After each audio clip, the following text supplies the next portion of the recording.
Police. Noun.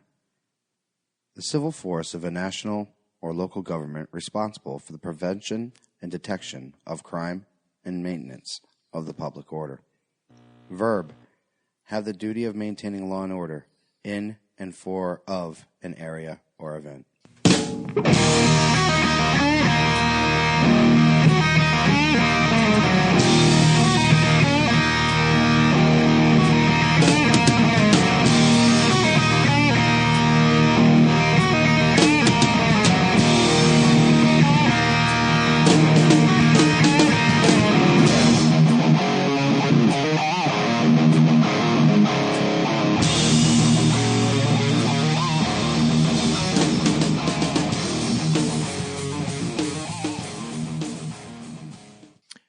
Ladies and gentlemen, happy Hangover Day. It is March 18th, the day after St. Patrick's Day, and we welcome you to the Loki and Jabroni Show. As always, I am your friendly neighborhood Jabroni. Across the table from me is... Loki. And how's everybody doing out there? I hope you guys had a good time last night. I know. Hung over, I hope. I know we did. Oh, I did. The Immortal took me to see the Jimi Hendrix Tribute Experience. I saw some videos on that. Very featuring cool.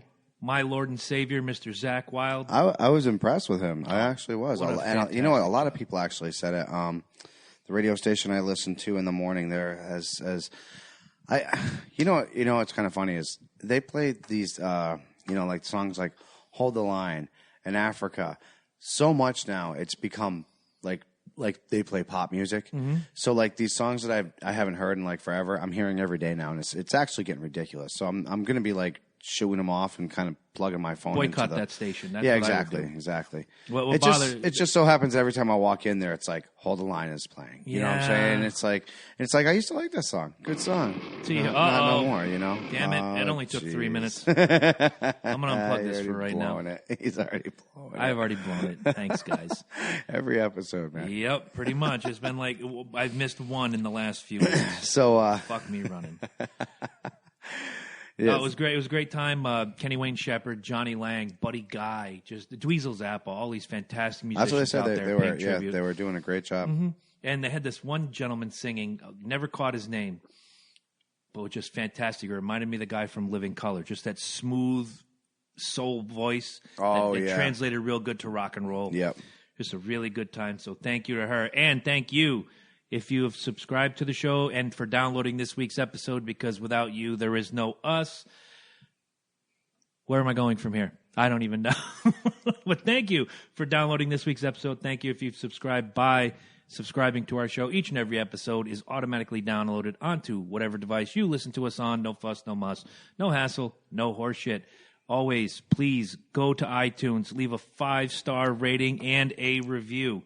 Helps us move up the charts, helps us get you quality entertainment, and it helps us to actually get some people to look our way. Yes, and it helps me not having to give you this speech every single week.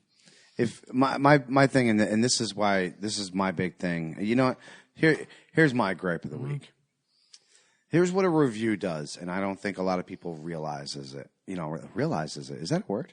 I don't think it is. Realize it. People don't realize it. No, I think you had it right the first time, and then I tried. Yeah, exactly. Yeah. I tried to fuck it up. All good. So essentially, I don't think they realize what it does for us. Like I said, so say we do. We're looking, for example, you tried to get Corrigan or Kerrigan, right? Kerrigan. Henry Rollins was one. No. The comedian. Rodney Carrington. Carrington. Yes. So Carrington essentially, he did his publicist. We were talking back and forth. And to be honest with you, I think if we had a few more reviews, he might have looked our way a little bit. I wouldn't more. even think that had to be 5-star. They could have been 2-star. No, exactly. 2-star, and that's exactly what people are looking at. They're just looking to see that we actually have people that have an opinion, have listened to the show enough to voice an opinion about us and leave it. Oh, yeah. Like I said, we're not even asking you guys to turn around and be like, hey, 5-star, these guys are the greatest thing in the world. Right. If you want to throw a 3-star up there and be like, hey, listen, these guys are good, but if you added this, this, and this, it could be a 5-star show. We're not even asking you for your money yet. I have 12 podcasts, not including ours, on my iPhone. I have left a review and a rating on each and every last one of them because it does help. Yeah. And sometimes, if you're lucky, they read your shit on their show. And they say, hey, look, Obi-Wan Jabroni 19 said, fantastic, wonderful stuff. Right, Yay, right, us. exactly. Love listening to it every week. Exactly, that's what we want. So, you got anything for us? I had a couple things. The first thing I want to do is, and you might have to walk them through what I'm about to do here. I don't have a pen. I'm going to use this fucking highlighter right over here. He's marking off the calendar for the NASCAR. With a giant 1. 1. Because my boy Kevin Harvick, as if anybody thought differently, dominated Phoenix and won the race. That's all I have to say about that. Second thing, fuck James Laurinaitis. Fuck James Laurinaitis. Last week or the week before, we talked about his free agency. We talked about the places he could have gone, and I said, there's one place, James, please don't go. And he must have taken that to mean, yeah, I'm just going to stick it straight up Jabroni's ass and go to the New Orleans Saints. Well, I mean, you have his jersey before he freaking became a Saint. You know, like there's college jersey. I also have his St. Louis Rams jersey. See, that's what I'm saying. Like there should have been some love there, but there was no love, James. There was no love. We're definitely upset with you. Now I have like 3 feelings, and he hurt them all. That's sad. It is. That it is. Really is. That's heartbreaking. Second quick point. We were talking about it, you and I, earlier before the mics went hot. Mm-hmm. The retirement of Steve Borden, also known to the world as Sting. The real Sting. Yes. Exactly. What do you think? We hit off, like I said, a little earlier on this. So essentially, we're hitting on it, saying essentially earlier, he has the same neck injury, like we said, that Edge ended up getting. Mm-hmm. I think that's a decade at this point that he's been retired, right? Edge? No, I want to say 4 years. It has to be about 4 years. It's got to be a little more than that, man. He's been out of the game for a little bit. So okay. I'll look that up. All right. So the point being is this is the same injury that took out a very in his prime Edge. Now, we're not saying, obviously, Stinger, you're not in your prime anymore because your prime has obviously been gone. However, we did feel like you coming into the WWE, you were going to make a bigger impact than what was felt. The fact that he got this neck injury, yes, he's got to take it down. He takes one wrong hit, he's paralyzed. It's over. Yeah, it's not even just a matter of getting hurt. It is a matter of not moving your extremities for the rest of your natural life. And to be honest with you, guy makes enough money where he doesn't have to please us anymore. Like you were saying earlier, he's got all the money he's made. Hopefully, he's been good with it.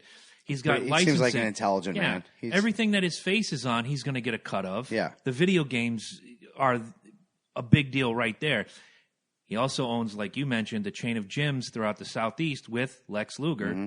And Luger's not hurting for dough, and he's been out of the game for a decade. Right, exactly. Speaking of Edge, 2011, according to our good friends at Google. Okay, yeah, so about 5 years. Yeah. So you're about right, 4 or 5 years. I mean, he's 56. There was not much more you were going to get out of Sting. No, you're gonna get exactly that. You're gonna get another Undertaker. You're gonna get another Ric Flair in his what I call his sad years. Mm-hmm. Because they were sad. He should have retired obviously 4 years prior to that. Oh yeah, easily. And that's Maybe why 5. I'm glad he's Sting's kind of doing the same thing. Am I sad to see it? Abso-fucking-lutely, man, because he never got to do half of the things. We never even thought that Sting was going to go to the WWE. No, not at all. We never saw that happening. I mean, we wanted it to happen. And then when it finally happened, I kind of feel like he got screwed. And that's when you brought me back in and was like, dude, right. Sting is back. I'm like, all right, now there's a reason to watch again. And they could have went so many avenues with that. I mean, they didn't even have to do the whole freaking Sting, be Crow thing again.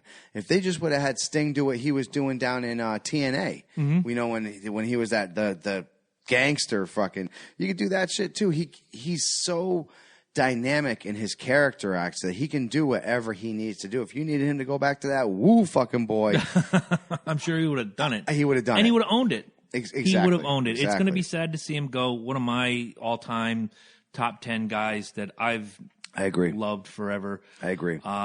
Scorpion Deathlock, obviously. Sharpshooter. Fuck the sharpshooter. It's a Scorpion. And I'm going to ask you about Mike in a second. Like Mike Riccardi said last week, it'll never be the Xfinity. It'll always be Great Woods. Right. Fuck corporate. How'd you feel about last week? Oh, last week's show? Mm-hmm. I liked it. I thought it was awesome. And if you guys, obviously, if you listen to the whole show, we ran on an extra half hour, almost 40 minutes to be honest with you. But there was a lot of emotion that had to be felt through there, and I really hope that you guys kind of took your time and really enjoyed that, because honestly, it really was. It was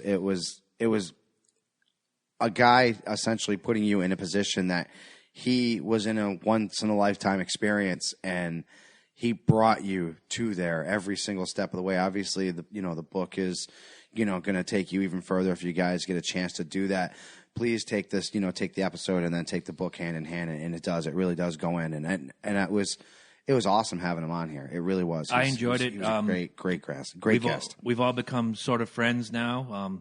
Planning on going to a hair metal show this summer, whatever hair metal tour comes around. It's going to be fun, and he's a great guy, and he's going to try to pimp us out at WrestleMania in Dallas. I know. I think that's great. It's going to be good times. So, in case you guys didn't know, judging by the intro we did, this is going to be our fun, controversial show. Oh, we did forget one thing. Oh, my apologies. Once at the beginning, once at the end, we got to talk about our friends at Sublime Inc., 577 Route 12, Groton, Connecticut. The phone number is 860-445-4200. If you got scratch in your pocket and you're itching for ink, go down and see our friends. Starting with Falcon Dave Kovalik, moving on to Dana Betts, the wonderful and talented Justin Furr, and let us not forget the main event of the evening, Mr. Dave the Nightmare Kruger. Damn, I love it when you do that. That's just some funny shit right there. Tell them we sent you. You might get a discount. You might get a bumper sticker. If you go to Dave and you do that, I guarantee you get a smile. He might hug your ass. Nobody knows. But we'll talk about them again in a little while. Also, at the end of the show, we're going to tell you about, once again, the cancer benefit. We're going to go into that. But yes, the police. That is the episode we chose to go with this week. For the good, for the bad, it is one of the most controversial jobs out there. You might have the good and the bad, but I certainly have the story that's going to bring the ugly right into it. Oh, I got a couple. I got a couple myself. Here's what bothers me. And when you brought this subject to my attention, of course I jumped all over it. But I'm kind of unnerved that people think that you and I are cop bashers in any way, shape, or form. I know. I agree. You and I. Yeah. I mean, if I look to my right and Ed was sitting here, I could certainly point a fucking finger, and he's made it widely and publicly known he doesn't have a lot of love for the police departments, and rightfully so. For the reasons he brings to the table, rightfully so. Absolutely, and there are. It's not like I'm saying you're playing a very fair game. There are a lot, and especially with today's technology, we've talked about it millions of times before. Everybody now has access to a camera, and everybody can take videos now. And not only that, they can take high-quality videos from almost 3 blocks away. You know what I'm saying? Oh, yeah. So you're catching a lot of what I don't know if you want to say if it's always been there and we just haven't seen it and it's been behind closed doors, or has America become that crazy where we do need guerrilla tactics? I will say half and half. I will say, yes, there's always been... Everywhere you go, there's always a bad apple in the bunch. Are there bad cops on every force? Probably. You've said it before. Not every cop is an asshole. Exactly. But every asshole seems to be a cop. Exactly. And I don't think that every cop is perfect, nor do I think that every cop is an asshole. Every person isn't perfect. Basically, yes. But I put up a video on our page, I think it was 6-7 months ago, of the off-duty cop who found 2 kids vandalizing his car and basically chased them down on foot as they got into their vehicle and told them, look, I could run you up on charges. I can do this. This is where I live. You walked onto my property, trespassing. You vandalized my vehicle, no-brainer, vandalism. And then you ran away, fleeing the scene of the crime, and even off-duty, cops are on duty. Do not think for 1 minute if a cop is at a bar and you are a jackass and you start a fight that he can't do something about it. That is his job. It's his sworn duty. And anybody who challenges me on this can go ask a fucking cop. That's the truth. No, it's protect and serve. That's exactly what they're So he made supposed this to do. kid call his father on his cell phone, explain the thing to the father, handed the cell phone back. Your father would like to speak with you. And after 5 minutes of what I can only surmise is screaming and yelling by the father, the kid hits the little button on the phone. And, I'm very sorry. And I really shouldn't have walked onto your property and this, that, and the other thing, and I'll never do it again. And that's old school, man. That's from when we came up. And this was just months ago. Yeah. I don't understand why there's such this hatred for cops. Because let me tell you, if someone breaks into your house and you don't like the cops, call a fucking plumber. See how fast you get. See how fast you get taken care of. You won't. Well, I mean, it depends. If you say you got a busted sink, he'll probably get there pretty quick. Then when he realizes there's a robber in your house, he might be like, yeah, I can't do this. There's a guy with a machete, challenging my wife to a duel. Well, I'm a plumber. I can't help you. Yeah, I'm sorry, man. I got a nice monkey wrench. There are two guys trying to break in with machine guns. Call a DJ.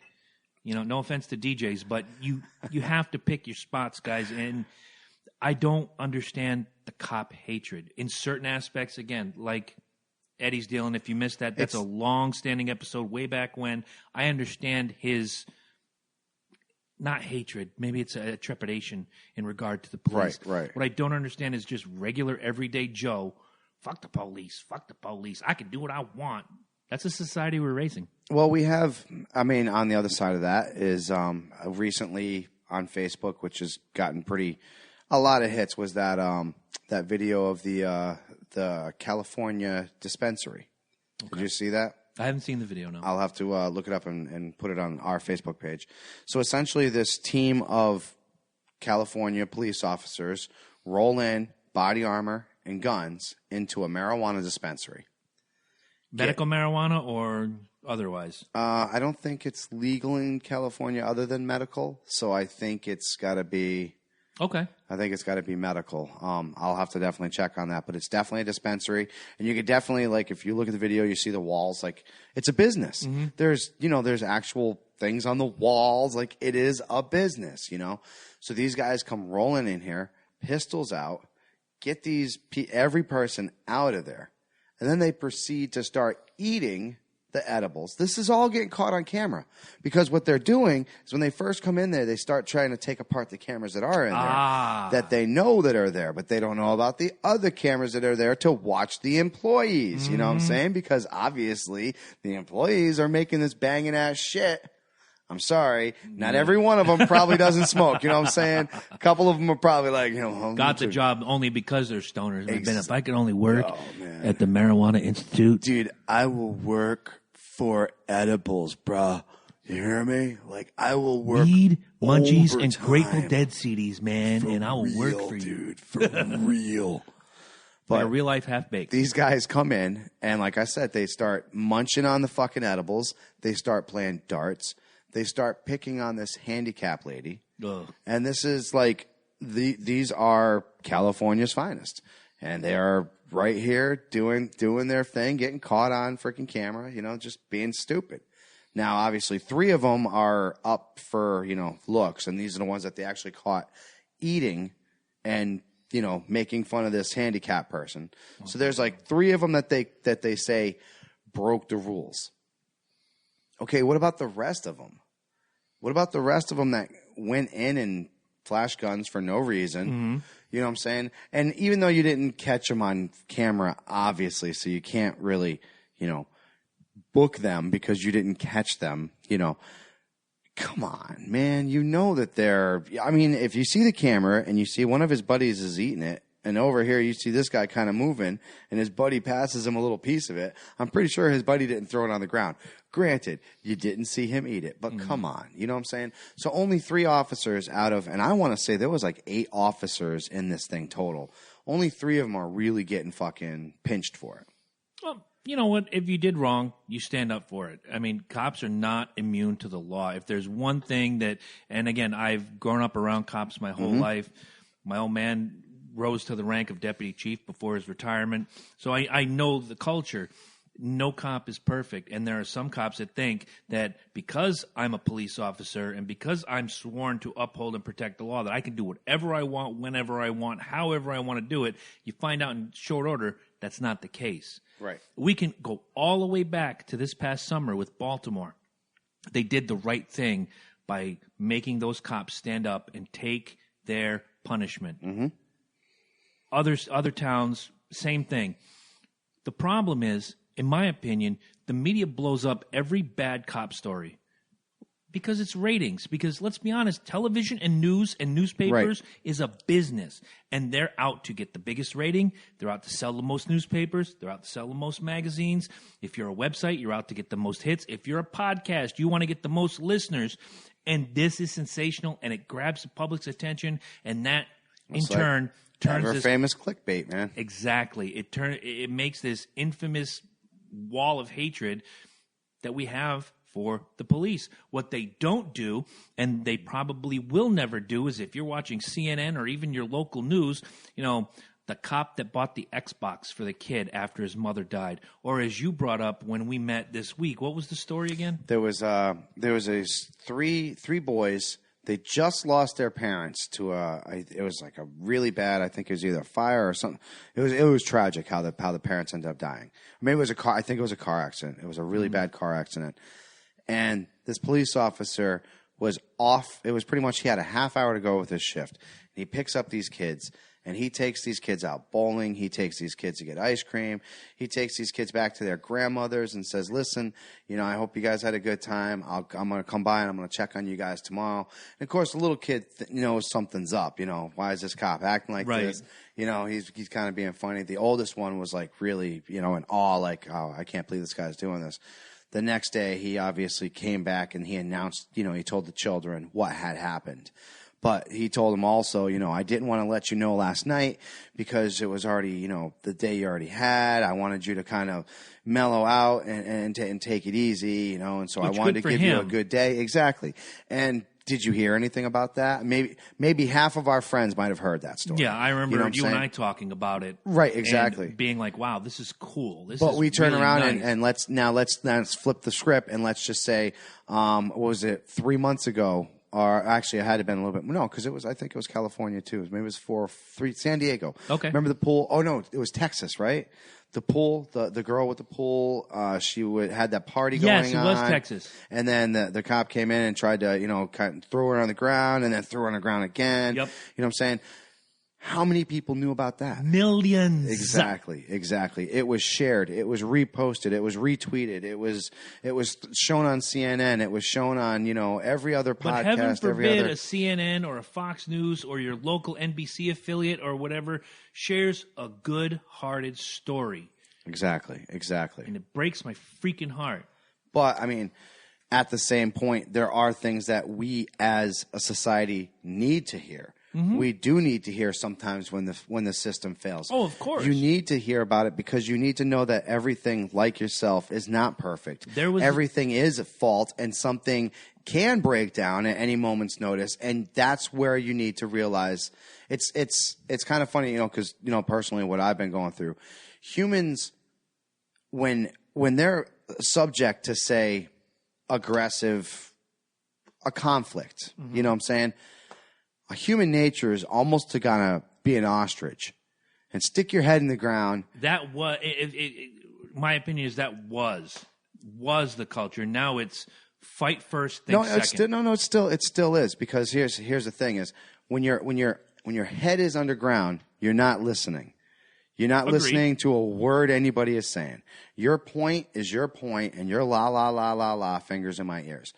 It takes somebody to actually kick you in your ass, to flip you out of that fucking ground, and to make you listen about what's going on.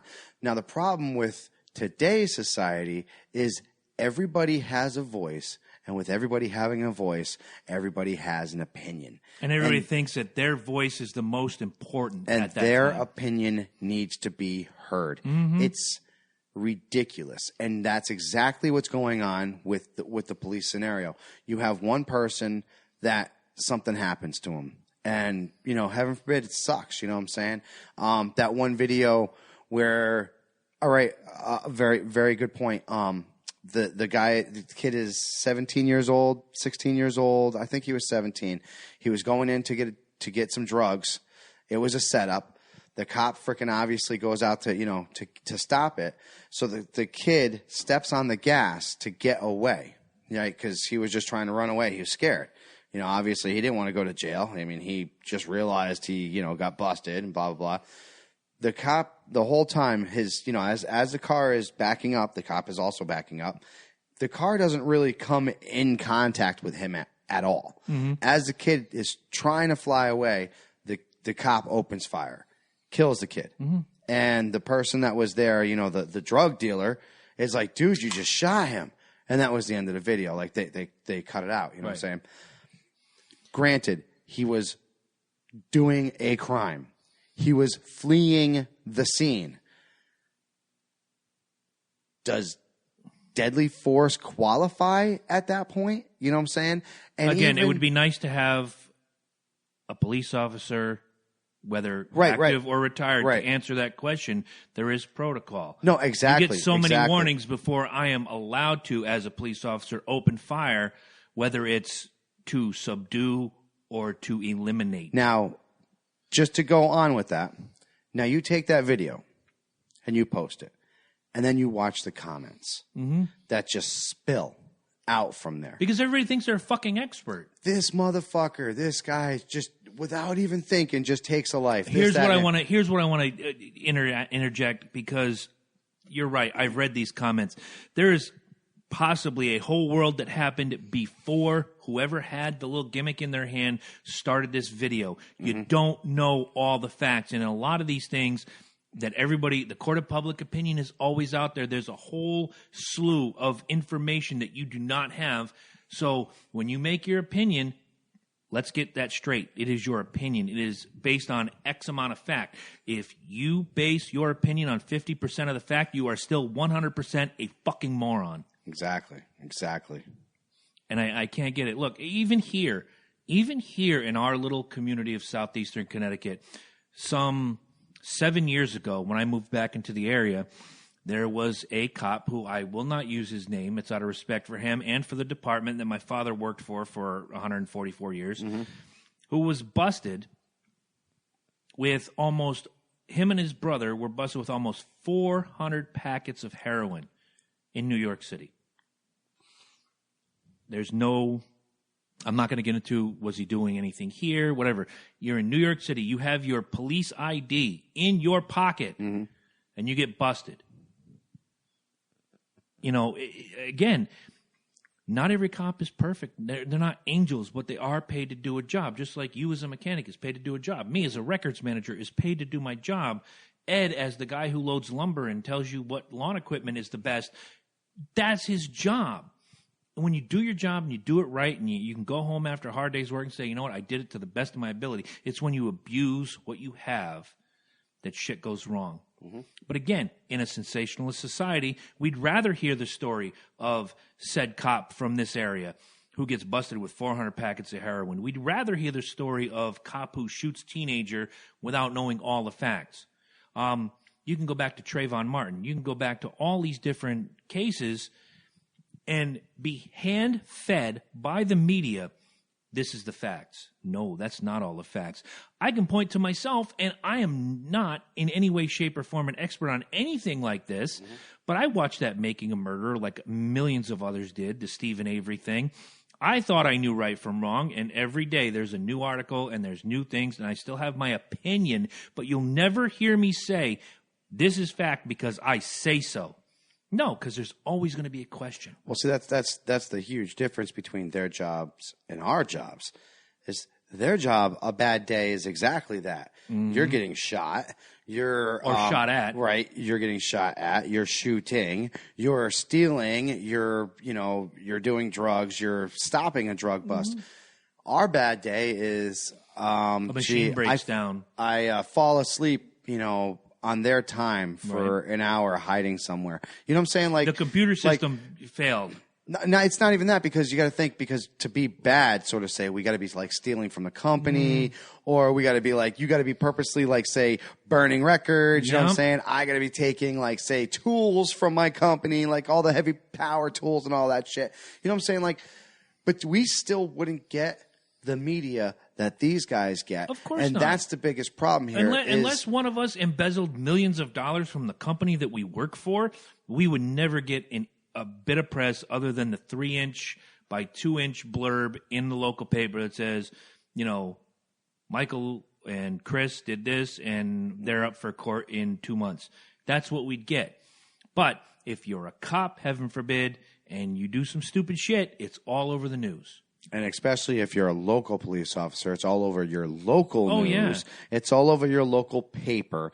Everybody knows about what you've done. Because Everybody, believe me, we here in Connecticut and wherever you guys are from, chime in if you feel the need, because we really want to hear your feedback on this. Mm-hmm. What happened in Jefferson, Missouri, we get little bits and pieces now. This is the Right. fallout. But that's their everyday life. all right, In Florida, Trayvon Martin, that's their everyday life. let's take away, say, the dramatics and the drastics of, say, international, and let's just do it home. Mm-hmm. What is the worst experience you've ever had with a police officer? The worst experience. Wow. Yeah, see, you like that? Okay, I may have to plead. I may have to exercise my Fifth Amendment privilege. I'll tell you what. I'll make it It was my easy for you. father. I'll give you mine. Go ahead. So we're I have coming. one, but We're coming home from Route 2. Yep. And I'm sorry, Route 2. We're coming home from the complex, from Rhode Island. I know the place. Larry! We are smashed. Not a single one of us should be driving. There's not a single one of us that should be driving. And I will admit that. We pull over because we think it's a great idea to piss. Well, of course, it's a parking lot. We go in there. We piss. Then all of a sudden, lights go off. Mm-hmm. For some reason, probably because we're all drunk, we get in the car, we bolt, we start running away. Bad move. Yeah, number one. no, absolutely, absolutely. We finally, because he gets like a backup, finally gets backup. And this is, I want to say it's 90, I want to put 90, 93 or 94 on the table. Because I think it was like right before I left. I went in the military in 96, and it was like right around that time. And the other cop is out. Weapons aren't drawn at this point. And the guy is like, "Are you fucking insane?" And I remember, because I was so fucking drunk, I flung open my door, and I thought I was going to be the tough guy. And I'm like, Lord. "You could have killed somebody. You were traveling down the roads. You could have hit somebody." That guy hit me so hard and so fast. I had no idea what fucking hit me. I'm not even joking. I was on the ground, and before I know it, I was fucking cuffed. I was cuffed, like cuffed. When he finally fucking everything calmed down and everything was fucking chill, he finally uncuffed me and let me sit over there, and he started talking to me. Long story short, it was horrible. We got fucking treated like shit, obviously because of my mouth.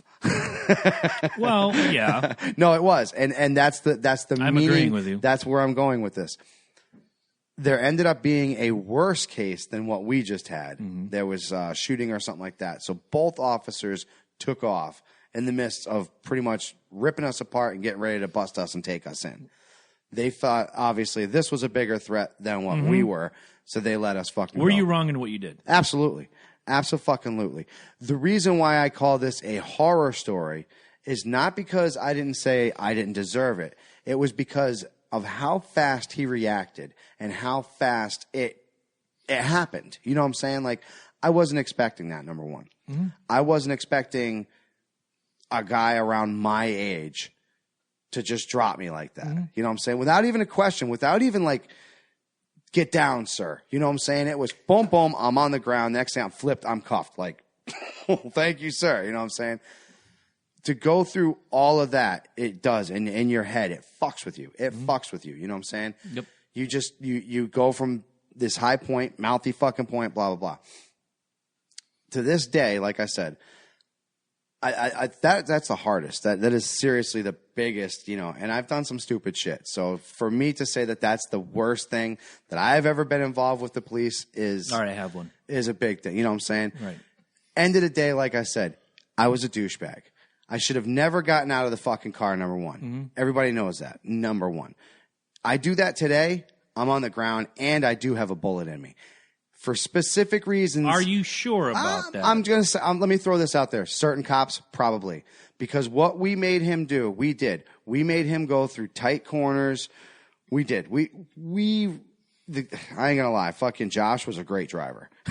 He was a really good NASCAR driver. quality, it sounds like. Like, we were running for like 15 minutes. You know what I'm Okay. saying? Like, he was pissed. I know he was pissed because he dropped me. Okay. This was the guy that, you know what I'm saying? And I'm just saying, like, I get out of the car like that fling open the door, and I'm screaming and yelling. The first thing they tell you when you're pulled over is stay in the vehicle. Exactly. And He did say that. Okay. And I still got out of the car. But you stand up, and you're standing up now and saying, you know what, I was a douchebag. Mm-hmm. You probably stood up then after all is said and done and said, I'm a douchebag. Oh, But my friends were fucking hitting me. Shut the fuck up, Mike. But you have these jackasses who think I can get out of the car and spit in their face and smack them in the mouth because my tax money pays their bills.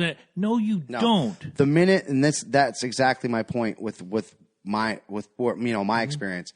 The minute I stepped out of that vehicle, I switched from being the protectee to being the aggressor. Mm-hmm. And he had every right to do what he did. Because one moment he was supposed to be protecting me, and that's when I stayed in the car. I hate to tell people this, and I think you already know the answer to this, but to all the cop haters, that's their job. And once you get aggressive, they have every right to subdue you. Absolutely. Subdue. Depending on your threat level. Yeah. Which it sounds like your threat level was pretty minor. It wasn't, I wouldn't say, You weren't flashing a gun. You weren't threatening his life. You weren't saying you're going to go to his house and rape his wife. I was a spitting honey badger. There you go. I have one. I caught word that a friend of mine was sick, like deathly ill. He since came out of it. Good for him. And I am zooming to the hospital. And when I say zooming, if anybody knows the southeastern Connecticut area, Laurel Hill in Norwich, doing about 75. And when you know the roads as well as you do, you know you can do 75 and know where to brake and the peak of the turns and where you can roll. I got jacked by a rookie cop. And I want to say this was about 99-ish, 1999. I've never met this guy before. It was in the town where my dad was a cop. Mm-hmm. My man pulled me over, came to the window, not license and registration, please. Do you know why I pulled you over? He says, you rotten cocksucker. And he was firing off at the mouth. I'm like, I need to get to the hospital. My friend is possibly dying. Mm-hmm. I need to get there. I've been summoned there. You don't have to get anywhere. And when I tell you and this and that and the other thing, and he was just full of piss and vinegar. You could tell he was new at the job, or I know he was new at the job because of inside information, but he was just a jackass. Give me your fucking license and your fucking registration and your fucking insurance now. And I'm compliant. Mm-hmm. I know you have a job to do. I've grown up around this. And I'll be back. Don't fucking move. What am I going to do? Mm-hmm. Run from the cops? He goes and runs my shit. He comes back with a different attitude. Hands me my stuff and goes, here's your ticket for this and that, and you have a court date, etc., and here's where you plea. And my attitude was retarded. And he used that word. This is not me saying this. This is the cop saying this. I acted like a retard. I was retarded. I apologize. Here's your ticket. You may go. So I got the ticket. I owned up to it. Little did I know that when he ran my name, and this was told to me by another cop, because I think my dad had just retired at that point. Can't be certain. I'd have to look that up. That the cop told me he was working the desk and it came through and he's running my shit. And he was like, do not treat him like an asshole. Do you know who he is? And I've never once to a cop said, do you know who my dad is? Because I always tried to distance myself. My dad had a job to do. Mm-hmm. What I did was what I did. Came back with a different attitude. But when he came out of that car, as I'm doing 75 down Laurel Hill Road in Norwich, Connecticut, he was a jackass. Now, had it been anybody else, any other cop, I don't think he'd have been a jackass. But this guy had something to prove. Yeah, like you said, he's probably full of piss, Ricky, or he just got reprimanded for doing something stupid. Possibly, and I was his victim. He was trying to really make up for it. You know what I'm saying? And again, I go back to that, is that I myself, I don't know, I can't speak for my brother. I'd love to call him right now, but I know he's at work. I never used my dad's name to get out of trouble. Mm-hmm. Ever. And there were times my dad's name got me out of trouble. Right. Which kind of made me learn, look, the actions you take don't just besmirch your name. They besmirch the guy who gave you that name. Exactly. Which is why when I got into trouble, it was low key, and I don't want to say it was swept under the rug, but it didn't hurt him when you own up to your own action. And that's a problem that a lot of people have today. They don't own up to their own actions. Why? I don't know. Only you guys can answer that. Because when you do something wrong, let's be honest, you need to stand up and say, you know what? I screwed up. I'm sorry. I don't care who you think you are, and that's the big capital letters in big flashing kiss lights. I don't care who you think you are. You're a human being. You're a resident of your county, city, state, etc. You own up to what you did. There's no excuses. And like we said earlier, if you operate with 50% of the info, you're 100% of a moron. You cannot judge somebody by what you're told. You need to get and that's why the court system's in place. Every side gets heard. Whether or not the outcome is to your liking, God, I'm in the middle of watching this O.J. Simpson gimmick on FX every fucking Tuesday night. I already know how it turns out, but I'm getting a little more inside background to what was going on. Yeah. Do I still think they got it right? No, I don't think they got it right. But he had his day in court the exact way that this country was founded on. Exactly. And if you get 50% of the story and you make your fact-based opinion, you're a fucking idiot. The end rant. Like I was saying, going into this, those are two different scenarios of bad experiences with cops, right? Whereas on one side was the aggressor, and on my side, the cop was more the aggressor. Right. But same outcome. When you stand up and you just say, you know what, I screwed up, and I'm going to make it better. That's easier. That is the easiest way to do it. But I can't stop myself from pointing at, like you said earlier, social media, the advent of every phone has a video camera on it or whatever. And, this person was right and this person was this. There's a world of information you don't know before that took place. So as you guys are listening to this, I ask you to just go into your brain and kind of bring back what your worst experience with a police officer was, and just kind of think about it and put it in today's terms, in today's social media, the way that things work today, and make that connection. Or to take it one step further, imagine it was you. Right. If you're the cop who, I don't know how many months ago, the cop that shot the kid in the middle of the street, where once you dig deeper into the story, you find out he had just committed a crime. They've given him X amount of warnings, but by the time this little gimmick phone recorded it, all they catch was freeze, shot, dead, middle of the street. That's not abuse of power, folks. That's them doing their job. Because if that kid gets away, there's no telling. And I'm not saying he wouldn't have ran off to church and prayed, nor am I saying he would have ran off and killed a family of 4. You don't know. And the more you make these stupid freaking judgments, the more you're making yourself completely and 100% ignorant. Definitely.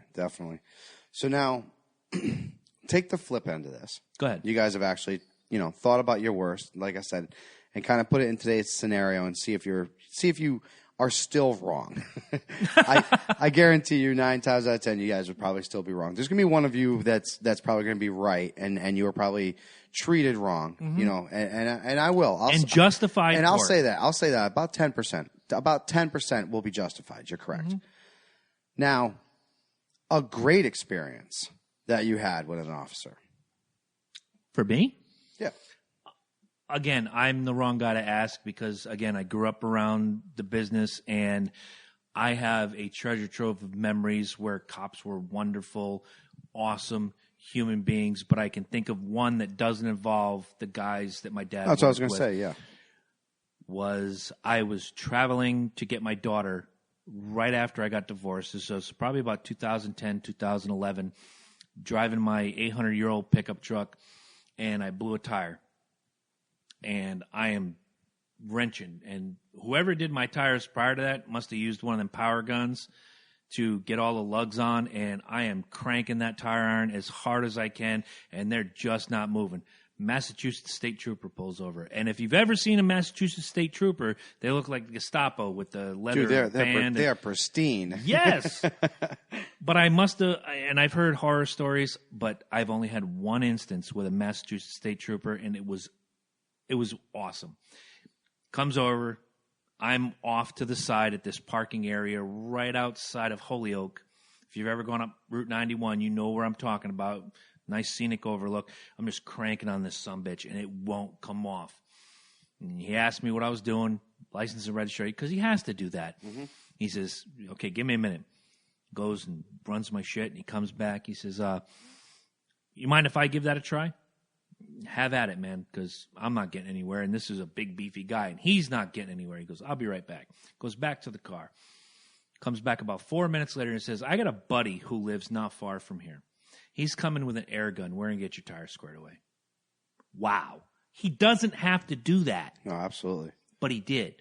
Well, I mean, he could have just been like, "Oh, you're screwed, dude. You don't get this you don't get this moved Right? in 12 hours. I'm going to tow you." Yeah, call AAA. Fuck you. Get out. No, he called a friend of his in the town over. Came out with an air gun. Zoom, zoom, zoom. Like a NASCAR thing. It was done in like 4 minutes. And I was on my way. Yeah. And Wow. that's exactly it. You were on your way. Mm-hmm. You weren't on the side of the road anymore. You weren't having people rubberneck. And for him, that worked out better because he would have had to keep, worrying about you, looking on the side, so. Oh, yeah. Hell yeah. So a good deed. Once again, he didn't, and I'm going to stress this as long as the day is, he didn't have to do that. Mm-hmm. He could have done the standard, well, you're going to have to call AAA and a tow truck, and someone's going to have to come out and this, and that, and the other thing. No, I got a buddy who lives a town over. Let me get him. He's going to come help you. Yeah, that's fucking fantastic. That is awesome. So mine's another silly. Where something tells me that silly is going to run rampant in your stories. It is. Okay. Well, it's because it is kind of funny. Like it's it works out. Yeah, you think about like how you do it. So I'm in Germany, and these for some reason police don't like to have their picture taken in Germany. So I ended up getting a ticket. I think I was going, I want to say it was like, whatever the kilometers, however it was essentially I was going 95 and 65 or some crazy shit like that. So I had to pay like 150 francs, marks, whatever that was at the time. So I actually had to have my buddy wire me the money. So he wires me the money, and we're going into the police because you actually have to go to the police station to actually pay for your ticket. Like, they don't have court. They don't have any of that shit. You are just either you're guilty, you're not guilty. If you're not guilty, then I guess that's how you go to the court. But because I'm from America, I don't think I could have actually stayed long enough to go to court. So I had to fucking choose guilty. And they wouldn't let you leave the country if you have a ticket. That's always a nice bonus thing. So anyways, as I'm getting everything squared away and as we're getting everything situated, I asked the officer, hey, can I get a picture with you? And the officer is kind of really standoffish, and his partner is laughing, and his partner's like, laughing, and his officer's like, no. So eventually, I just give up because this officer is saying no. He's like, no, it's not going to happen. And his big thing is he thinks because, I'm going to get a picture with him, he's going to be on, all over the place, and my friends. But there was no social media it. back then. That's Right. what's bothering me about this story. No, but it wasn't even that. It was just the fact that he's taking pictures with me, and he's going to show my friends, and I'm an American, and this, that, and the other thing. He's just being really. I guess my brother said German cops in general just don't like having their pictures taken. Makes sense. So You we're leaving. You ever seen pictures from a cop picnic? We're leaving. There's a reason for that. Yeah. We're leaving, and I don't know why. I just thought it'd be funny. And they have the windows are like metal. They push out. You know what I'm saying? Like they push out and then they hold still. Yep. So it's like sheet metal. You know what I'm saying? But it's really heavy. So that was their window, so they could actually push out and get fresh air, or they could close it and people would have a hard time getting in. Right. Right. So we get to that one, and I knock on the fucking metal window. And sure as the day is long, he see this head stick out from the metal window. So I go like this, and my brother snaps a picture. The birth of the selfie started with Loki. That's fantastic. Right next to the cop. The cop is furious. Furious because he's telling me this whole time that he can't, he doesn't want to have his picture taken. And I just totally get a picture with this guy. He comes running out after us. Like, he was fucking furious. The chief comes running out, and he explained, listen, I know it's all in fun and this, that, and the other thing. This is the chief of the police department telling me this. He's like, this is all fun and games, and I know you Americans, you think it's that, but this is really serious to them. It's funny you say that. No, because they do. No, you're right. We are. We say things and we do things that other cultures kind of look at us and be like, wow, you guys are fucking strange. But there's a lot of times that people look at us and think we're the bottom of the freaking food chain. He turned around and he said, listen, I can't let you have that I can't let you have that role. I can't. He's my officer. I just can't. What would it take for you to give me that role? And here's an officer. Dude, I'm telling you, this is the chief of police for this department. He's being nice as pie. Exactly. And he could have been like, give me that fucking role. You're not leaving my fucking country. Belly your fucking ass. You know what I'm saying? Like, he went through every step for me to turn around and give this officer this roll of film. Yep. And then after I did it, he was like, this place over here, I know them. He comes over. He bought us fucking dinner. He bought us a couple pints. He sat down with us, had some conversations. It just blew my mind. You know what I'm saying? And once again, there I am being an asshole. You know what I'm saying? Yeah, I know. You. Surprise, surprise. What you gonna do? Surprise, surprise. But I just thought it was funny. I thought it was funny. Once again, was I wrong? Yes. I kind of invaded the guy's privacy. He asked me numerous times not to, that he can't take a picture. So basically the answer is no, and you did it anyway. And what year did this happen? This was the first time I went out in Germany, so it was 95, I want to say. Okay, so it wasn't 2016 where everybody thinks they can do whatever the fuck they want. Mm-hmm. No. Enough. The only but like I said, the guy was really the guy was really cool. And like I said, once again, I challenge you listeners, take your best moment with a police officer. How well is it? How does it stick in your head? You know what I'm saying? Share it with us. Exactly. And this is essentially the point, and what we're trying to say with our show today is just that. Police are human beings. And when they put on that uniform, they become a higher standard to everything.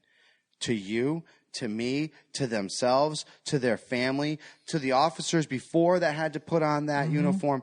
They have so much to stand up for and to live for that they are constantly... You're not the only person in the world. And that, to me, that should resonate.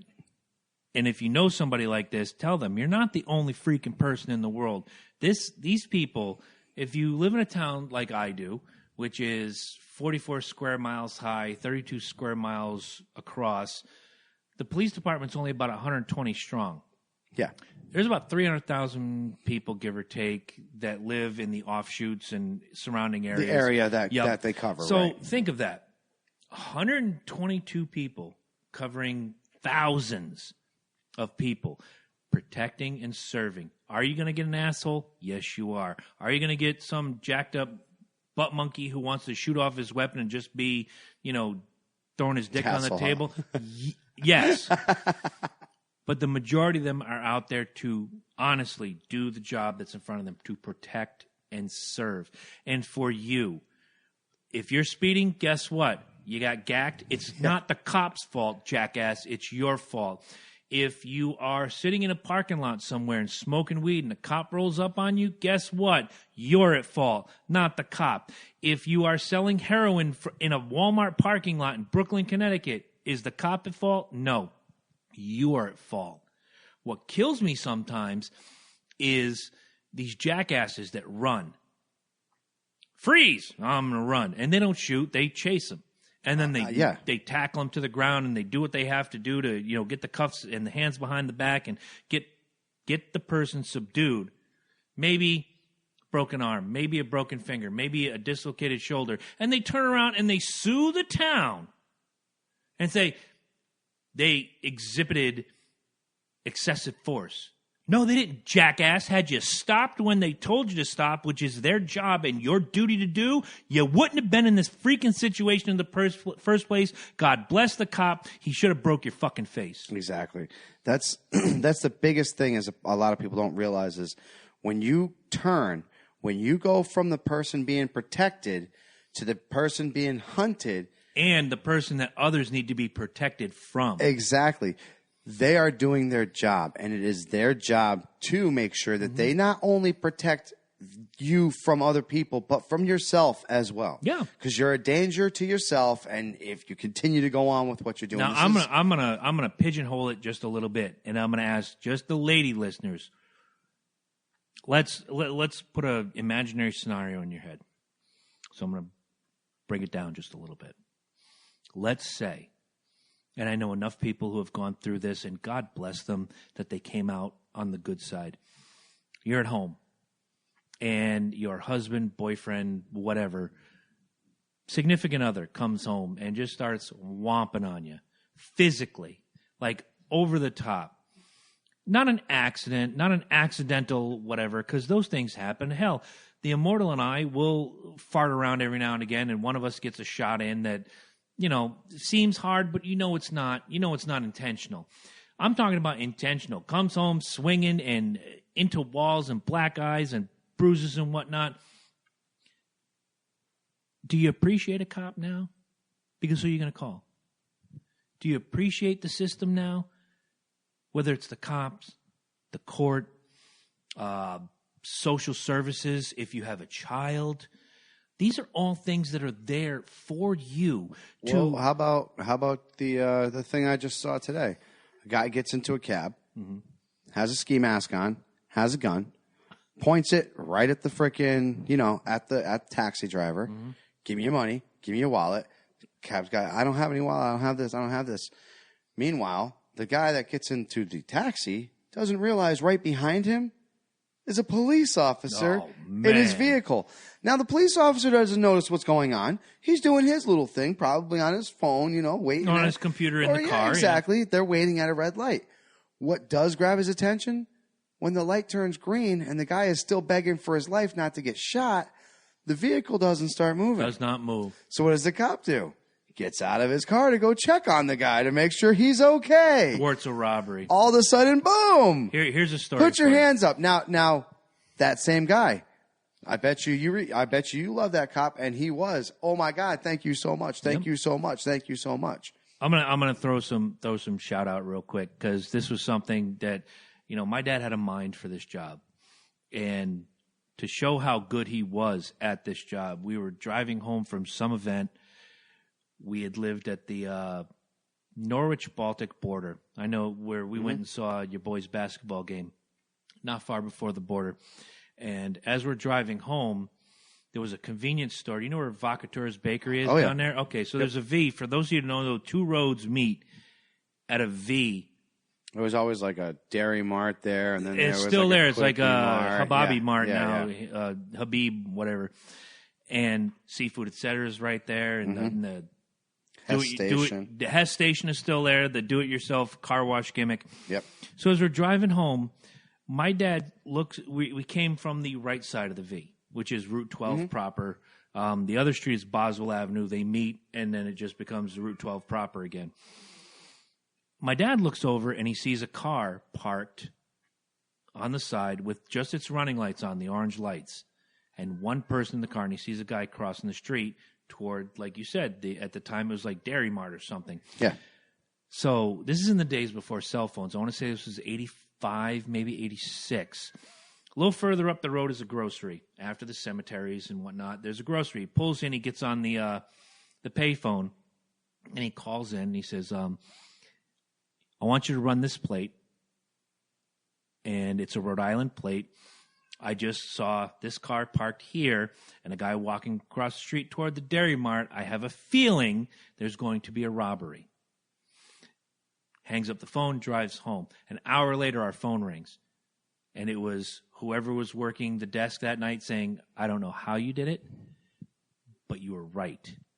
Because not long after that, there was a car in patrol that went, lights off, not far from there, and when they watched the guy run across the street, nailed him, nailed the getaway driver. Wow. And I look at that, whatever feelings I have, good, bad, or indifferent, I'm not going to air them here.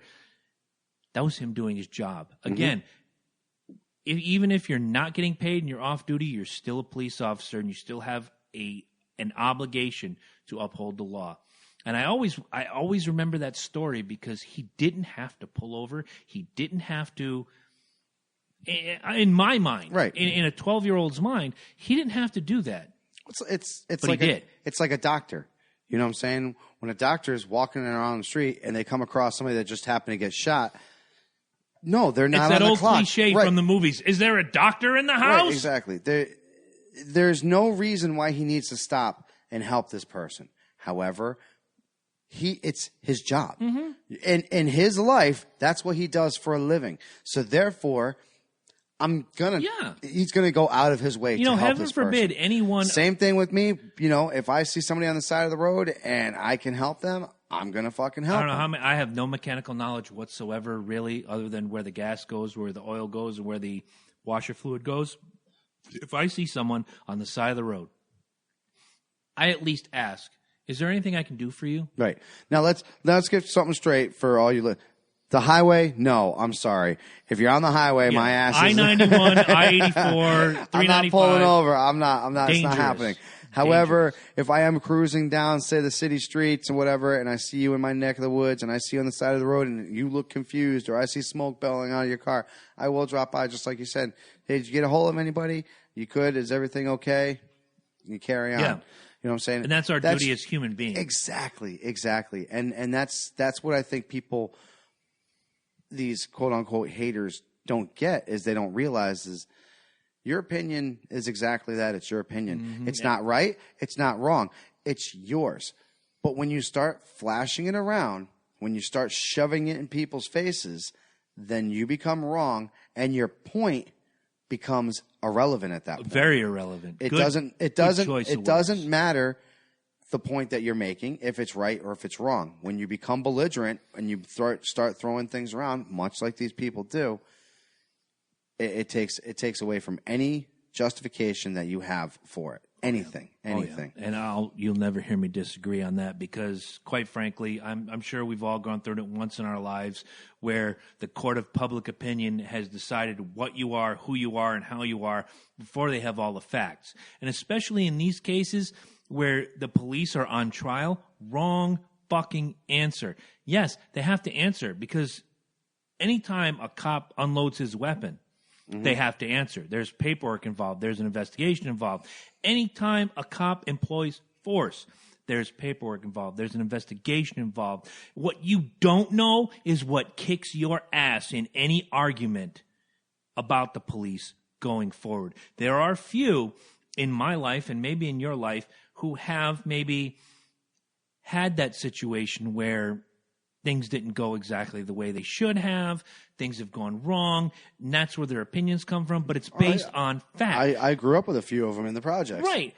But Johnny Jackass behind his computer making a judgment on the Trayvon Martin thing or Jefferson, Missouri or Baltimore or whatever without having all the facts. And I went back. Or what I like to call warmongering. Yes. Just trying to get these people aggravated enough. Not even warmongering. It's fear-mongering. Well, there you go. Create fear. The cops are your enemy. Wrong, jackass. Right. The cops are your friends. The cops, plural, the force. Let's say you live in Lafayette, Indiana. The Lafayette Police Department are your friends. They're not the enemy. Exactly. If you live in Muskogee, Oklahoma. You don't want, trust me when I say that you don't want them as your enemies. You want them as your friends. It's going to be better off like that. It's funny. It's funny when people start talking militia and when they start talking this and that and the other thing.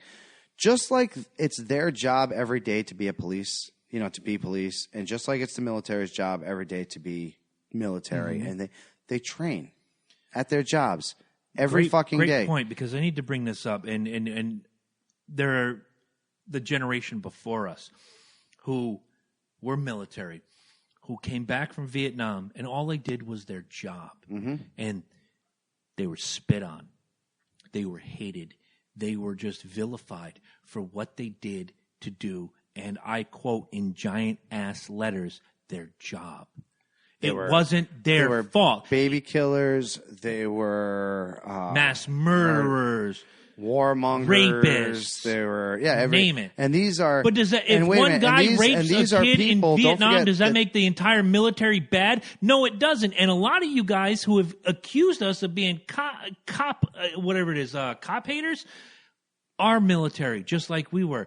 And you're a guy who, if that were you, who was getting spit on and called baby killer, how would that make you feel? And these are words coming from people that were too chicken to even sign up in the first place. Or who skated the draft. Exactly. And that was how they got back at them. They turned around and said, this is why I didn't want to be a part of this war, because they're baby killers, because that's what they did. And if you work at a Dunkin' Donuts and they tell you, frost every fucking donut pink, guess what your job is? You frost every damn donut pink. If your job... Well, I mean, you could frost it white, but then when you get fired, don't be bitching at anybody else because if you didn't do your job. Your job is to be a mechanic and you're told, go fix this particular machine, guess what? You're fixing that particular machine. If your job is records management and you're told, file this and make sure that this is right dress and this gets faxed to X company, that's what you do. And when you're military, you are bound by law and by the contract you signed to do what they tell you to do. Mm-hmm. And just like us in our jobs every day, we train at our jobs. Yes. These guys train at their jobs. They're very good at their jobs. So for you to think that you're going to approach these guys and dare I say, be better than them, hey, by all means, when you get slapped down, when you get slapped down and you get tossed around. Not even that. And I go don't back, even call it police brutality at this point. Not even that. Not even that. I go back to that point I made earlier in this show and months and months and months and years prior. If you hate the police that much and your house is getting burglarized and you are there to witness it, you know what? Call the library. See what the librarian can do for you. The cops stop the crime. I got something even better. Go ahead. If you hate the police that much, if you can't stand to be around them that bad, don't commit a crime. And they won't be anywhere near you. Brings me to the They story. want nothing to do with you. It's just like if you don't leave fucking food out for that stray cat, guess what? It will not come around. If you are being a decent human being, the police do not want to bug you. They do not want to wake up every morning and say, hey, let's spin the wheel of drama and see who we're going to fuck with today. Oh, look, we're going to fuck with... Michael Smith! I've been waiting to fuck with this guy. That fucking Portuguese bastard. Before I get into the story, if there's two guys who are more pro-cop than us that aren't cops, I'd like to find them. Listen, I really would. I'm not... And this is... I do want to clarify something. Like, I do not hate the police. I do believe that there are problems with the system. Mm-hmm. We've seen it. But at the same time... It's not our job to fix it. At the same time, I've seen a lot of good in the system. And just like any other job and just like anything else that we do in these jobs, you are going to find assholes that you work with. And it's just the nature of the beast. It's the way that it freaking works. You're never going to find... just that perfect group of people. You're not. There's always going to be one schmuck that ruins it for everybody. And unfortunately, with the job of a police officer, like I said, you are in the eyes of the entire public. And on top of that, you are paid basically through the tax dollars that you and I pay, and we're not cops. Let's get that out of the way. We're not cops. No. You are paid through the tax dollars of the city or the municipality that you work for. So, yes, there's a lot of people that will puff their chest up and say, we pay your salary, you work for me. No, cocksucker. They work for the state, they work for the city. They don't work for you. Exactly. But your dollars provide them the opportunity to protect you when you need it, because God forbid someone sets fire to your house tomorrow and you catch them in the act, call a goddamn training, cop. exactly. Oh, yeah, and this is the other thing I want, like, you guys, like, they don't train. They don't know how to take care of scenarios. They don't know how to deal with certain situations. These are things like when I was a firefighter, we would do obnoxious training. We would throw each other over 12-foot, buildings and our 12-foot Carry walls. each other upstairs on the shoulders. The reason why you do that is not because you think it's not going to happen or you think it is going to happen. It's because when it happens, it becomes instinct. You don't sit there and you don't think about it. You just do it. And that is exactly what a police officer is trained to do. React. Mm-hmm. Read and react. Read, react. So when they improvise, overcome, and adapt. If they react to a certain Much situation, like right? If they react to a certain situation, then that situation was called upon from the person that caused them to react that place in the first place. Right. And we've done the good, we've done the bad, and now comes the ugly. Before I even get into the ugly, I want to say, look, I think I speak for Loki when I say that we are two guys that appreciate the job that police do every single day. They keep me safe. They keep him safe. They keep the people I love safe. They keep the people he loves safe. We all don't have the same experiences with the cops. And again, I'm not taking a dump on your opinion. If you've had bad experiences that have led you to have hatred for the cops, God love you. But at the end of the day, keep it out of my face. Exactly. Well spoken, brother. Well spoken. Thank you. So here comes the ugly, and this was... Hold on. What? The ugly. Yeah, you could say that. Here's something that was dropped in my lap a couple days ago. And it was funny that you brought this point up to be the police episode. This was dropped in my lap by some friends of mine in Canada. Toronto police are looking... How you guys doing, eh? Sorry. I'm sorry. Guys, if you're listening, I'm sorry. I can't answer for him. No, you Toronto can't. police are trying to track down a convicted criminal who's allegedly breached his parole and is wanted on a Canada-wide warrant. That's a big place. That's a huge place. Here's where the ugly comes in. I'm just going to read through it. Police say Warren Loppy, 33 years old, is known Warren to Loppy. frequent the greater Toronto area. He's described as 5'9", $160 in weight. He may be most easily identified by the tattoo on the left side of his neck. What does the tattoo say? I'm glad you asked. The only good cop is a dead cop.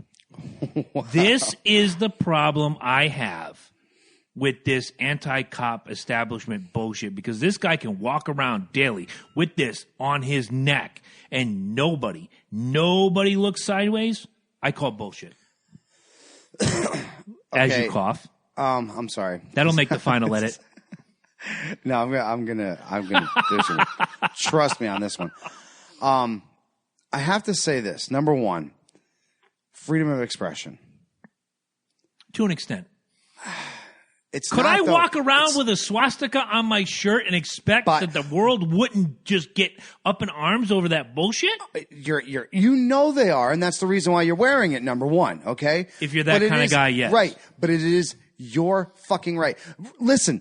I'm with you. Let me just And I really wanna- break this shit Go down ahead, for you go ahead, because go this ahead. blew my Please mind do, today. please do. All right. I'm pulling into the gas station to go get. Because I worked last night. Yeah. I worked this morning, so I grabbed the Red Bull. Yeah, there you go. I grabbed Saw it myself a coming. Red Bull. Saw it Grabbed coming. myself that and a Cliff Bar. Love my Cliff Bars, man. Those are They're good so shit. tasty, right? So as I'm pulling in, there's a Jetta, and what's on the back of this Jetta? I shit you not, the great Satan symbol. No shit. I'm not dude, right there, Satan symbol, right? So then I get out of the car and I actually look into the car, and there's this guy with this full goatee, fucking, rocking fucking thing, all tattoos around his neck, has the frickin' swastika on his fucking neck, Yep. just sitting there texting on the phone. I go in, I get my shit done, I come back out. I don't think twice about it. I just fucking get in my car and I drive away. Now, it kind of hit me at the stop sign. Yeah, that's pretty fucking ballsy. Like, the guy's got a Satan tattoo. I mean, a Satan fucking bumper sticker. He's got tattoos all over the place. The swastika was clear as day. I could see it on his fucking neck. The guy's just, here I am. You know what I'm saying? Like, now, that's his right. Mm-hmm. He has that right. Because of our forefathers, I knew you'd go off on this. That's why I said what I said. because our forefathers fought, bled, died, what they did to let him have that freedom. Now, is it right? No. Is fuck the police on your neck right? No. That's fucked up, dude. You're an idiot.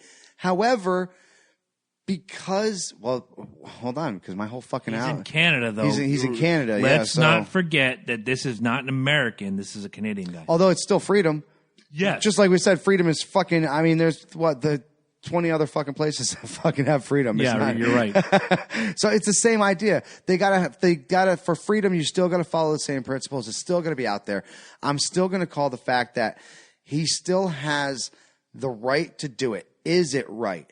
No. Morally? That was my question. Is it right? No, it's not. Absolutely right. not. Are you insane? Like, you and I are rational people. No, we don't do stupid shit like that. No, you don't do like, what is that movie? Die Hard, and walk around with that cutout in the Bronx. You know what I'm saying? Yep. You don't do stupid shit like that. Because why? Because you are attracting attention. Because you are pulling that shit in. You don't want to fucking do that. So yes, I gotta say, unfortunately, you know, the long and the short is that the guy lost his life, right?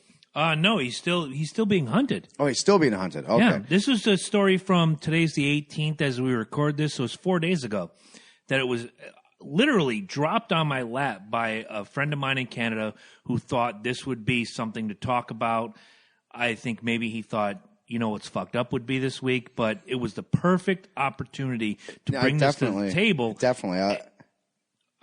I'm sure they didn't know, but they were like, this is fucked up. Why don't you talk about this? Well, here you go, guys. There it is. And just like I said, it's moronic to have that, number one. But like I said, it's unfortunate. It's his right, man. It's his right. Yo, if you want to walk out of the Valhalla complex today, Valhalla Entertainment Complex, and go over to my neighbor, knock on their door and be like, hey, dude, your neighbor is a complete fucking douchebag. He's going to probably fucking rob you blind the first chance that he gets. That is your fucking right. That's your right to do it. Is it right? No. No, it's not. Now, judging on that, now if my neighbor takes judgment on just that reason, then yes, then they're a fucking idiot because they went to the fucking same place. Now I have to bring this up. Because there are a lot of listeners and there are a lot of people and whatever that will say, you know, to have the swastika on your neck or whatever, then why are we fighting over the rebel flag? Because unfortunately, everything needs a scapegoat. And for the rebel flag, it was the scapegoat. And it was just the wrong place at the wrong time. It really was the wrong place at the wrong time. I'm not advocating the rebel flag. I hate it. I'm embarrassed. You're embarrassed by what? That we feel the need that we have to take down the flag. I think it should be a choice. I don't think it should be mandated you have to take down that flag. For the human people, okay. for Americans. I'm embarrassed for us that we have to feel the need that we have to do this. You know, let's bring NASCAR into this because earlier in the episode I went over and I was very proud of Kevin Harvick winning in Phoenix. When I go to the NASCAR races, doesn't matter if it's a north of the Mason-Dixon line or south of the Mason-Dixon line, I see rebel flags. It represents that freedom that the South wanted. They wanted to do their own thing. Kind of how our nation was built, but suddenly it's racist. And I understand that slavery, once it was abolished in the North and it was in the South and the rebel flag, you know, I get it. But again, you brought it up. I don't know how many episodes ago. In the eyes of the beholder, BET is racist. Agreed. The BET Awards go on every year. Did Taylor Swift get nominated at the BET Awards? That's racist. But the fucking Oscars are going to... You know what? I'm done. I'm just going to shut up now. Leo! On that note, what I'm going to say is simple. The swastika is the rebel flag.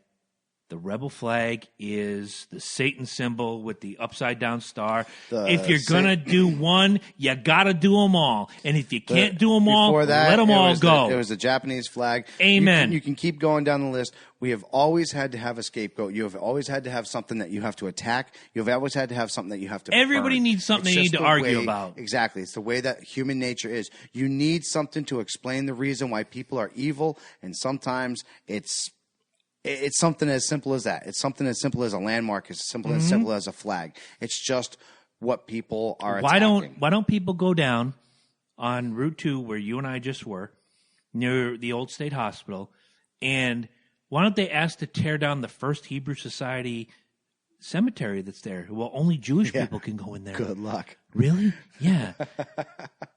All I'm saying is you need to open your mind. And going back to the cop thing, again, if your house is getting broken into, you know what? Call the guy at 7-Eleven. See what comes out of it.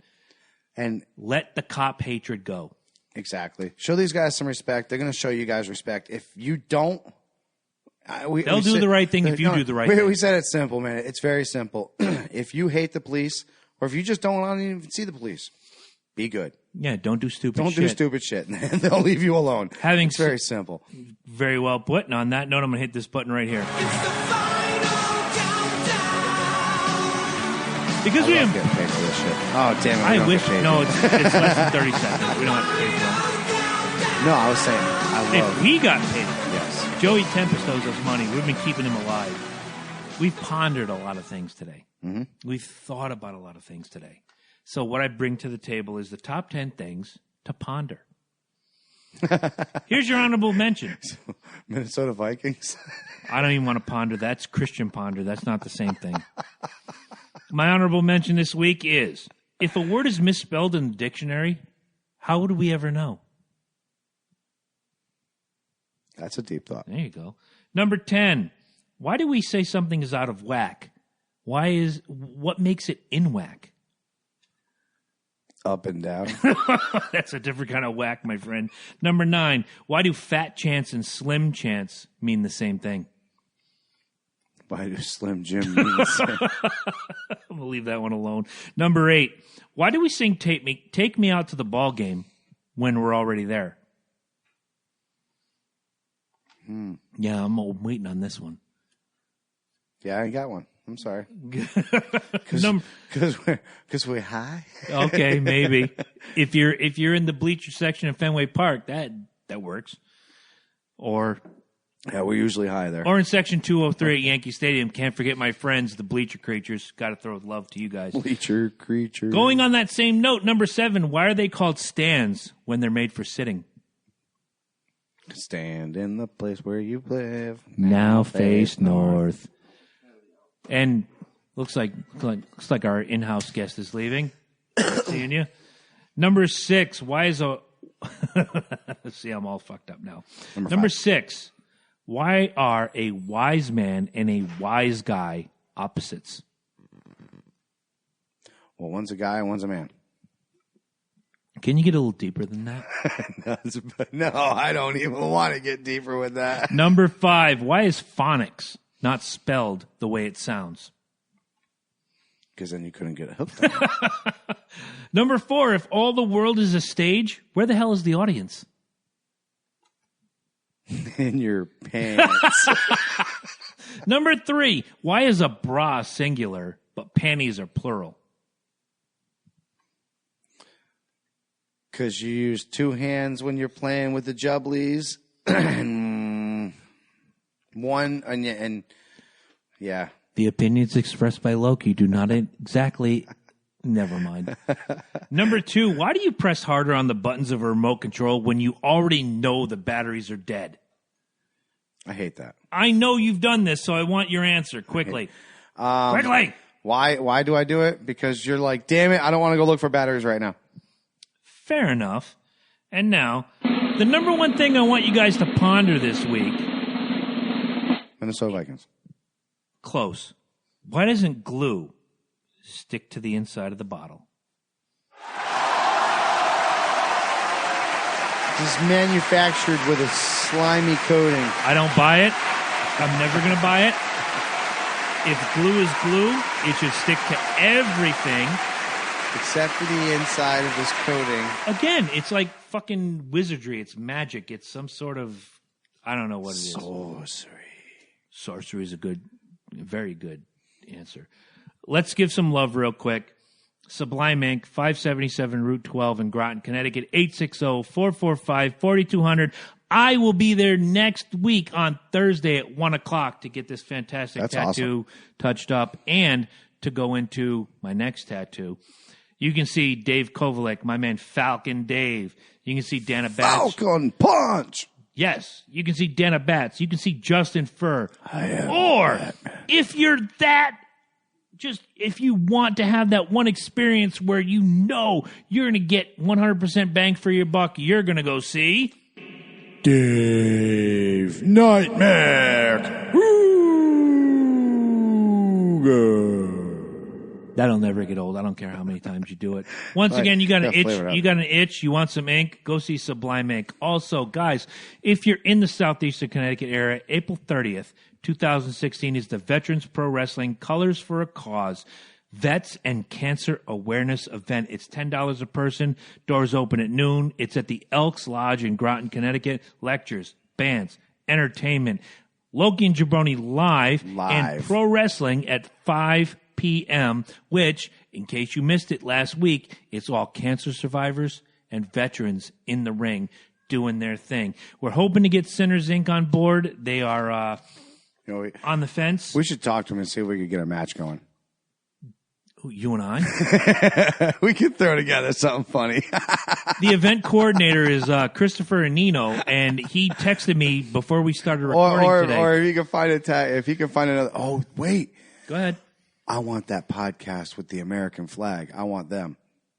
What podcast with the American Remember, flag? there's besides us, there's 3 other podcasters that are going to be. Oh, I don't know if they're podcasters or if they're like actual radio shows, but yeah, why not? Put us all in the ring, big ass 6-man tag. Why not? I will definitely. At 43 years old, I may still be able to throw down a few moves. Oh, watch me, dude. I will 5-star frog splash somebody. I'm calling that right now. That's my Not finish. me. If it's me, it's a Styles Clash, man. That's what I'm going to do. A nice little diamond cutter into a top rope, 5-star frog splash, all done. Loki, get the tables. Oh, yes. All I'm saying is, guys, if you want to go see a great event and raise money for a great cause or 2 great causes, this is the event to go to. Earlier, before we started, Chris Anino, who is the event coordinator, wanted to know when he could come on and promote the event. So, Chris, if you're listening, next week we're booked. We got the next 3 weeks booked. You're going to be on before the event. Trust me. Trust us. You're going to be here to pimp your event, and in turn, you'll pimp us out. Everything's going to be hunky-dory in one sentence. Hell yeah. And guys, real quick, I'm going to throw out a quick little shameless promotion because I miss these guys. I think you should. I think I should. Summertime or springtime is right around the corner, guys. So that means our friends at Algiers Landscaping. Oh, wow. We're not even getting paid for this. We're not. This is just a little love. Michelle, are you hearing this? We just want to show them some love because seriously, guys, if you are in the Connecticut, what is it? It's tri-state, right? Southeastern Connecticut area. Southeastern Connecticut area. And you want to get some of that work done, which believe me, guys, trust me, I'm looking out here sometimes and I'm like, wow, I'm looking forward to doing it. But sometimes you might not be one of them people that likes to do that yard work. They will do it for you. They will take care of those cool little ponds that you guys see on the internets. Yeah, we'll also look up the word fail. Failed ponds.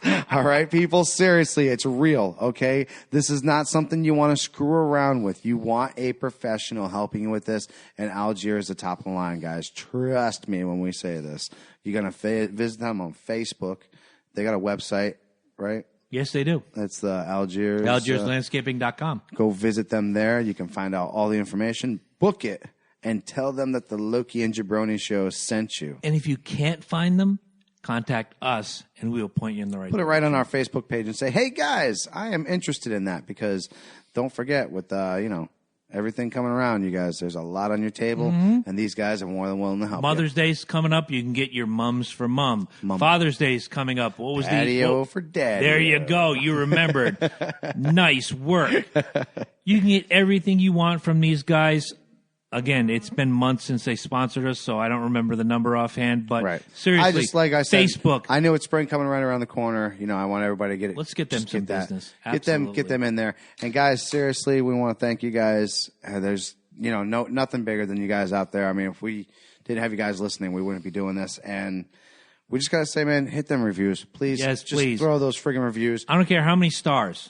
Sully the Scully. Oh, beautiful drop in. My boy up here, he's looking at me. He's like, Loki, Jabroni, I want to go, man. I love you guys. He wants a new home. He does. He's like, he loves being here at the bar, but You got to go. We have the Major League Baseball jersey promo out there, and if you don't know what that's all about, go back in the last couple weeks. Listen, find out what you have to do. It's Just simple. get it done. Write an essay. I read it, and if I like it, You you win. All the work is being done on this part. All you have to do is express. It's a guarantee. Exactly. It's a Someone's going to walk guarantee. away with an authentic Major League Baseball jersey. Guys, we do this for you, but without you, there is no us. Mm-hmm. So get out there, just do a little due diligence, make it happen. Absolutely. Next week, in-house, to my right in this empty chair sitting right here is going to be Eddie Focus. We're going to have, I think, the 800th version of Do You Know What's Fucked Up? The brainchild of said Eddie Focus. We're gonna have shamrocks and shenanigans up in this bitch. It's Lots gonna of be it. good. It's gonna be good times. We're gonna be re-celebrating St. Patrick's Day. That crazy Italian guy, and Alcohol-fueled brutality comes next just week. because. Get ready. I'll tell you what. I'm gonna call this shit right now. Get ready to be shocked.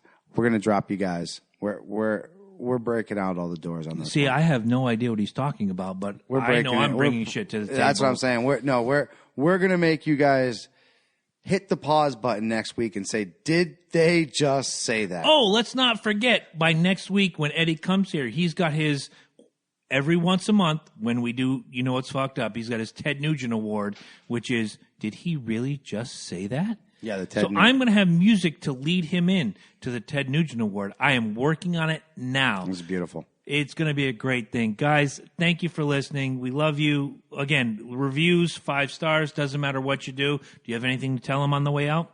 That's it, guys. We love you. We'll be here next week as always. And we'll be out and about in the public for you to see. So Yeah. take care.